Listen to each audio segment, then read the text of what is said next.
Sandiwara Radio ini masih Anda dengarkan di channel YouTube Satria Collection. Jangan lupa tekan tombol like dan subscribe.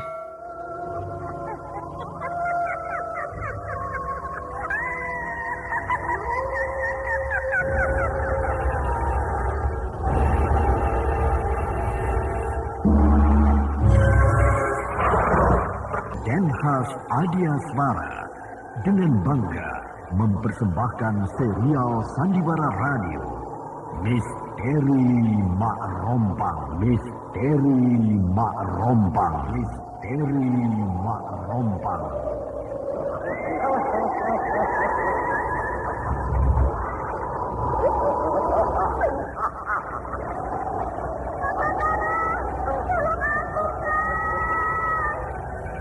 Cepat kemari Wulan. Rompang, kisah bangkitnya kembali setiap 200 tahun.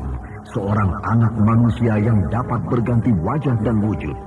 Terkadang menjadi seorang gadis cantik teramat cantik. Terkadang menjadi seorang nenek tua renta buruk rupa yang selalu menimbulkan prahara dan malapetaka mengerikan bagi umat manusia.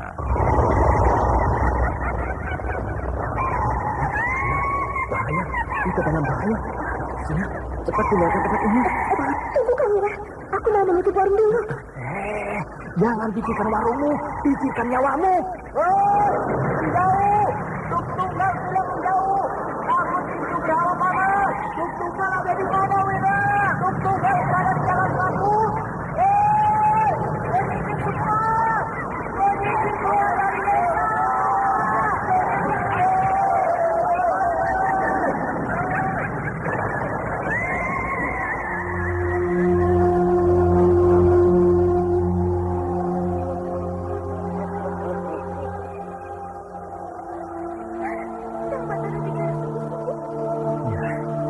Karena saya mencintaimu, Wulandari.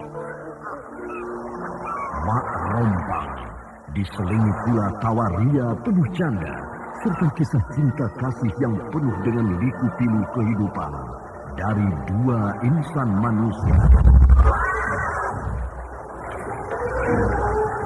Awas di belakangmu, Wulandari.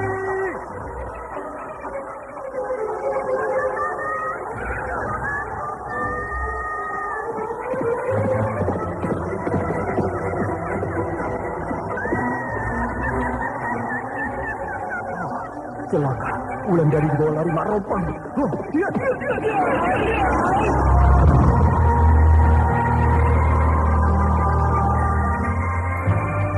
Didukung artis-artis terkenal Ferry Fadli, Ivone Rose, Anna Sambayan, dan sederet bintang-bintang terkenal lainnya.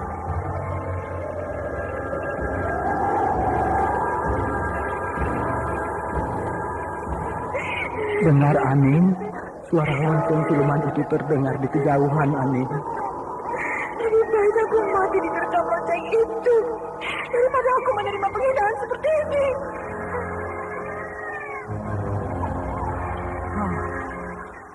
Yang mana yang harus aku tolong? Aning atau bayinya ini? Ikutilah episode ke-6, Lonceng di Tengah Malam. Lonceng di Tengah Malam. Lonceng di Tengah Malam.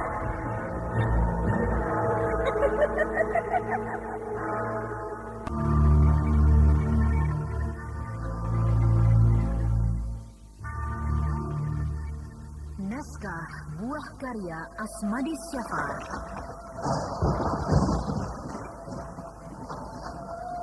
Seri yang ke-9 ini didukung oleh Elias sebagai Kilista, Abi sebagai Kirambat, Cika sebagai Aning, dibantu oleh Eri, Ana, dan Nike. Pembawa cerita Neni Sumardi. Teknik dan montase Indra Mahendra dengan sutradara Denny Denhas.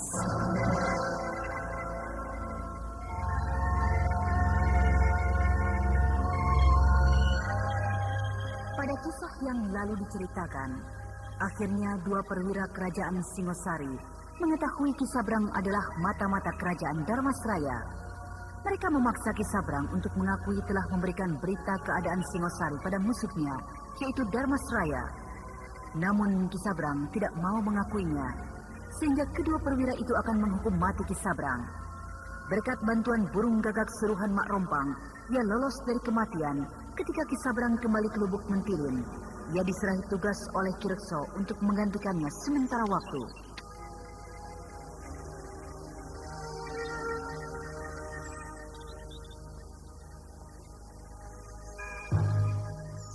Wah, Kang, keadaan desa kita sepertinya kurang aman. Belum lama kita merasakan kemenangan dari perang besar itu. Sekarang desa kita dicekam oleh bunyi lonceng siluman tengah malam. Ya, benar. Aku juga heran. Dosa apa yang telah diperbuat oleh nenek moyang kita, sehingga desa kita ini selalu dilanda bencana. Entahlah, Kang. Aku sendiri juga tidak mengerti. Padahal kita sering mengadakan selamatan dan mengirim sesaji, tetapi tetap saja bencana itu datang. Bila malam hari tiba, hatiku kecut memikirkan siapa lagi yang mati oleh siluman itu malam ini. Wah, aku juga begitu. Rasa-rasanya kita hanya tinggal menunggu giliran saja. Hei, kalian berdua sedang apa? Tidak bekerja. Lihat di sebelah sana, masih banyak yang harus dikerjakan. Ki Wista, selamat pagi Ki. Kami berdua sedang membicarakan masalah. Masalah apa? Bicara saja. Sudah saya takut. Itu Ki Wista, tentang bunyi lonceng tengah malam yang mengundang kematian. Kami merasa tidak ada gunanya bekerja di ladang ini bersusah payah. Sepertinya hanya menunggu giliran kematian kami saja, Ki. Lonceng kematian?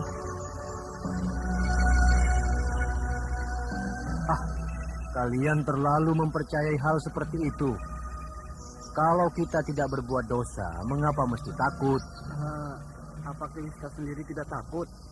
Bunyi loncengnya sangat aneh dan mengerikan. Sudah. Kalian berdua kembali bekerja. Aku harus pergi.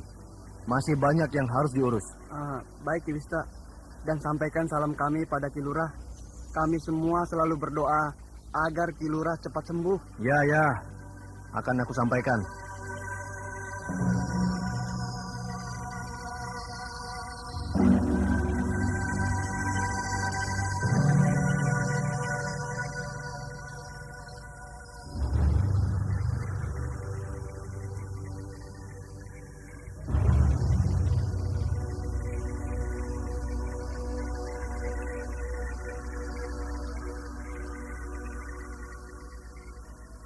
Kang, sepertinya ada orang menuju kemari tuh.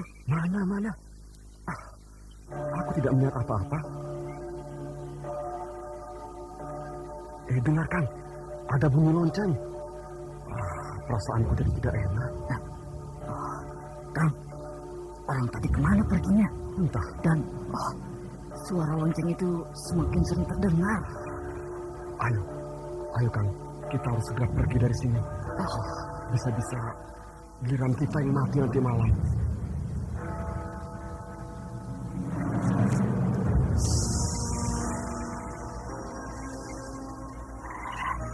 Dengar Kang, dengar. Suara lonceng itu seperti mengikuti kemana kita berlari. Sudah, jangan kau hiraukan bunyi lonceng itu. Kita harus cepat-cepat meninggalkan tempat ini. Sandiwara Radio ini masih Anda dengarkan di channel YouTube Satria Collection. Jangan lupa tekan tombol like dan subscribe.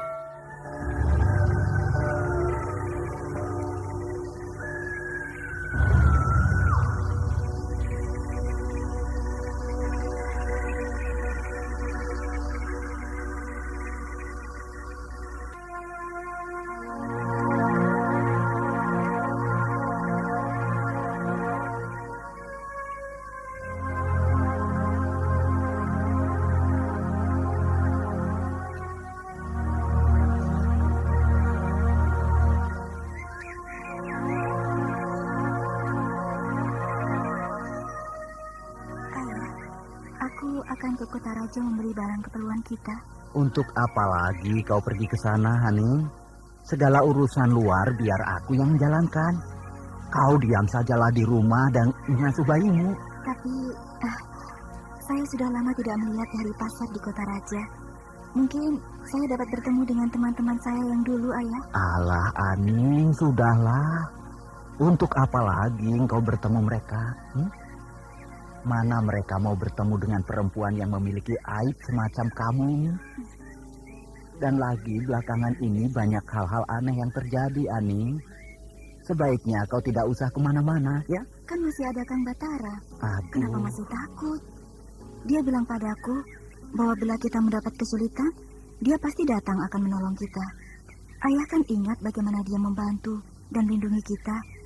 Sedangkan orang lain tidak ada yang berani dekat-dekat dengan kita. Aning, kalau terjadi sesuatu pada kita, lalu kemana kita harus mencari Batara? Aning, kita saja tidak tahu di mana sekarang Batara berada. Memang kamu punya ilmu untuk memanggil Batara dengan mudah. Kamu jangan berpikir yang bukan-bukan. Jangan-jangan kau sebenarnya jatuh cinta dengan Batara, Aning. Ayah selalu berpikir begitu.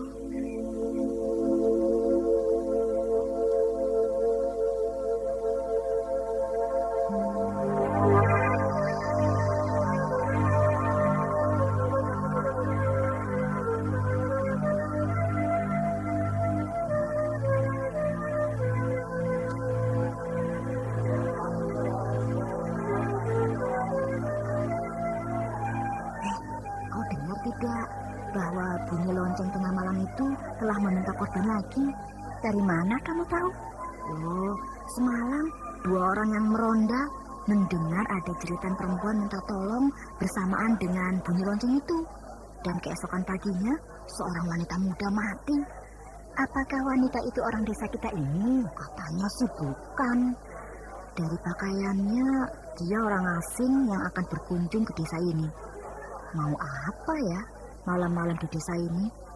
Kasihan sekali dia, datang dari tempat yang jauh, akhirnya mati di sini. Makanya kita harus melarang anak-anak kita untuk tidak keluar malam-malam. Kalau perlu, suami kita juga tidak usah keluar. Karena lonceng siluman itu korbannya bukan hanya laki-laki, tetapi juga perempuan. Lihat, itu kan Kirambat, bapaknya si Aning. Mau apa ya dia kemari? Apa kabar Kirambat? Sudah lama ya kita tidak bertemu? Iya, saya akan berbelanja di sini. Permisi, saya harus segera pergi. Waduh, kasihan ya mereka. Sudah hidupnya miskin, ditambah lagi anaknya mendapat aib. Tidak ada seorang pun yang memperdulikan mereka. Kalau mereka mendapat musibah, bagaimana ya?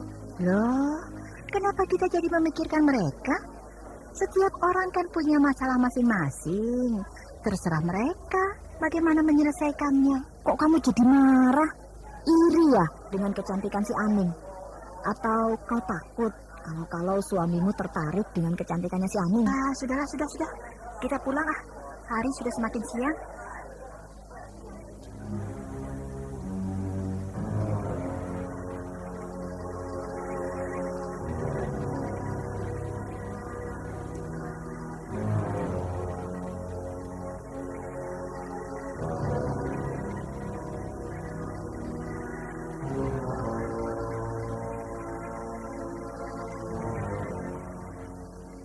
Hari sudah mulai senja, tapi ayah belum juga pulang. Aku khawatir telah terjadi sesuatu padanya. Kalau sampai malam ia belum pulang juga, kemana aku harus mencarinya? Sendirian saja berada di rumah, apalagi menjelang malam seperti ini. Aku sungguh takut. Seandainya Kang Batara ada di sini, aku mungkin tidak akan takut seperti ini. Gusti, di manakah sekarang Kang Batara berada? Apakah ia tahu aku sangat takut? Ada langkah kaki menuju kemari. Bukan, itu bukan suara langkah kaki ayahku. Aku kenal betul suara langkahnya. Coba aku intip dari celah pintu ini. Itu ayah. Aning, aku sudah pulang, Aning. Bukalah pintu ini. Lihat, apa yang aku bawa untuk bayimu?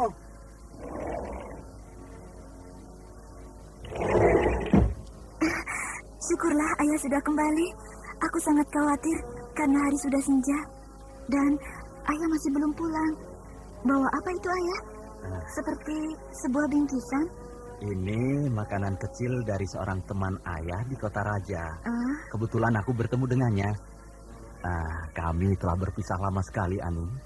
Sehingga ketika aku bertemu dengannya, aku sama sekali tidak mengenalinya. Dia telah banyak berubah. Bahkan sekarang, dia sudah jadi orang kaya di daerahnya. Dia bertanya tentang dirimu. Ya, aku ceritakan semuanya. Makanya ia memberikan ini untukmu. Makanan seperti ini tentu mahal di kota raja, ayah. Hanya orang-orang kaya yang mampu membelinya. Kapan ayah akan berjumpa lagi dengannya? Mungkin ia mau mencarikan ayah pekerjaan. Aduh, Haning. Ayah malu bertemu lagi dengannya. Apalagi mengharapkan ia memberiku pekerjaan. Ya orang kaya. Sedangkan kita ini apa, Aning? Apalagi semua orang telah mengetahui apa yang telah terjadi pada kita. Mereka semua pasti takut terbawa susah seperti kita ini. Kalau ayah tidak mau, ya tidak usah. Dengan pemberiannya ini, berarti masih ada yang memperhatikan kita dan menghargai kita, ayah. Sudahlah. Besok lagi kita lanjutkan. Hari sudah malam. Biasanya pada malam hari, banyak terjadi hal-hal yang aneh. Baik, ayah.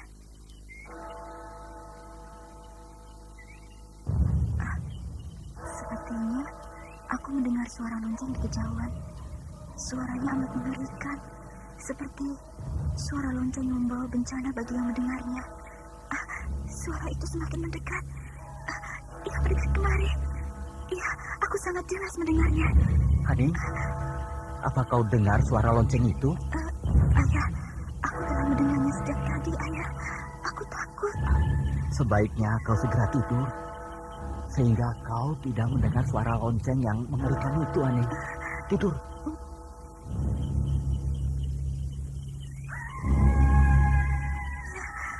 Aku takut.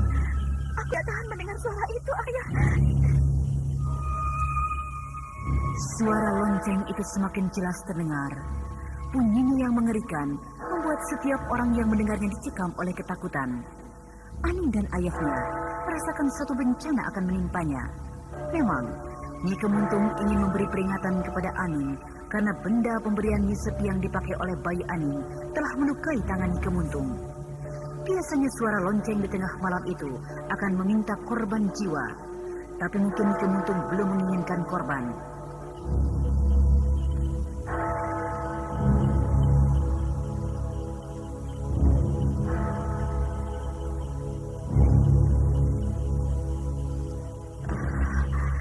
Akhirnya suara lonceng itu hilang. Apa yang dicarinya di sini, ayah? Mungkin ada seseorang yang diinginkannya di daerah ini, Aning. Namun, tidak ditemukannya. Biasanya suara lonceng itu benar-benar meminta korban. Berarti kita masih dilindungi Yang Kuasa. Ya. Sandiwara Radio ini masih Anda dengarkan di channel YouTube Satria Collection. Jangan lupa tekan tombol like dan subscribe. Bu, minumnya satu. Kang, mari sini sebentar. Kang, kau itu sudah dengar beritanya belum? Berita apa, Kang? Biasa, berita mengenai bunyi lonceng di tengah malam itu. Yang waktu itu kita dengar. Kau ingat tidak? Menurut kawanku bilang, korbannya seorang perempuan muda yang akan berkunjung ke desa ini. Yang benar, Kang. Wah, untung bukan kita yang menjadi korban. Wah, kamu kok senang orang lain yang jadi korban? Ya, bukan begitu, Kang. Dan Akang dengar tidak semalam suara lonceng itu memasuki desa kita lagi. Aku jadi heran. Siapa sih yang diinginkannya? Sudahlah, ayo minum dulu. Biar aku yang bayar. Yang benar nih, Kang. Jangan-jangan nanti di rumah aku ditagih. Sama kawan saja kamu malu. Mungkin saja, Kang. Di antara orang desa ini ada orang yang berbuat salah terhadap siluman itu. Sehingga setiap tengah malam suara lonceng itu akan terus terdengar. sebelum ia dapatkan orang yang dikehendakinya. Mungkin juga iya. Oh ya, Kang. Ya? Aku harus pergi ke sawah dulu. Hari sudah semakin siang. Baiklah. Besok pagi aku temui kau di sini. Selamat pagi, Kiwista. Selamat pagi. Kau pagi-pagi sudah memeriksa perkebunan. Memangnya mau ada apa sih, Ki? Apakah Kiwista ndak bepergian? Tidak. Aku tidak akan pergi kemana-mana. Memeriksa perkebunan ini pagi-pagi agar siang nanti dapat memeriksa perkebunan yang lain dan bisa dilaporkan hasilnya. Karena kesehatan Ki Lurah belum pulih benar, maka ada beberapa tugas Ki Lurah saya selesaikan. Kalau Ki Lurah masih sakit, selain Kiwista, siapa yang membantu? Mana mungkin Kiwista harus menyelesaikan tugas sebanyak itu dalam waktu sehari saja?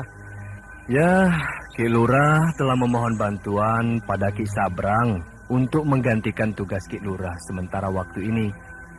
Nanti bila Ki Lurah telah pulih kesehatannya, barulah ia yang menjalankannya kembali. Ki Sabrang. Kiwista, kenapa harus Ki Sabrang? Apa tidak ada lagi yang lain selain Ki Sabrang? Wah, Ki Sabrang itu orangnya pemarah. Kami inilah sasaran kemarahannya. Benar, Ki. Kiwista tidak ingat bagaimana ia memperlakukan ayah Wulandari pada saat ia tidak bisa bayar hutang pada Ki Sabrang. Itu kan dulu.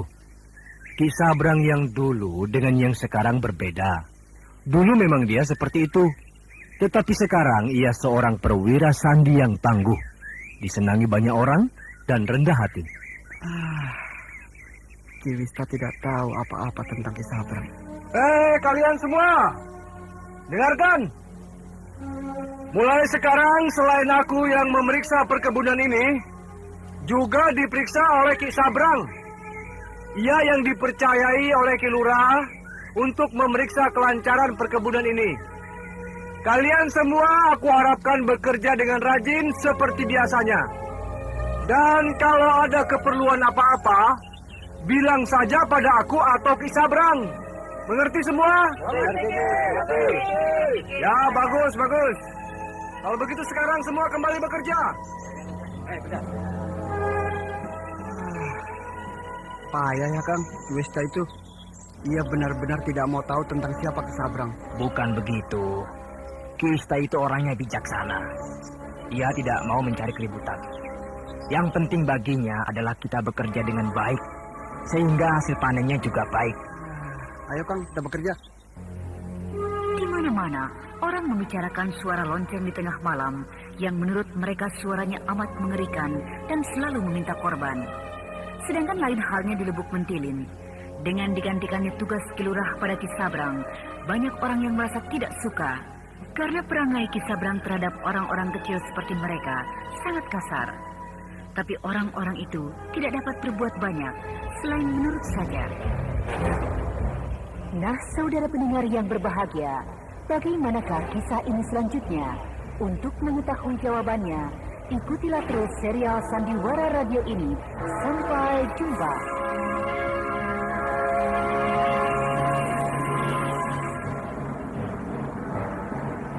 Demikianlah tadi serial Sandiwara Radio, Misteri Mak Rompang, episode ke-6. Lonceng di tengah malam. Lonceng di tengah malam. Lonceng di tengah malam. Dipersembahkan oleh Denhas Adia Suara. Terima kasih atas perhatian Anda. Sampai jumpa.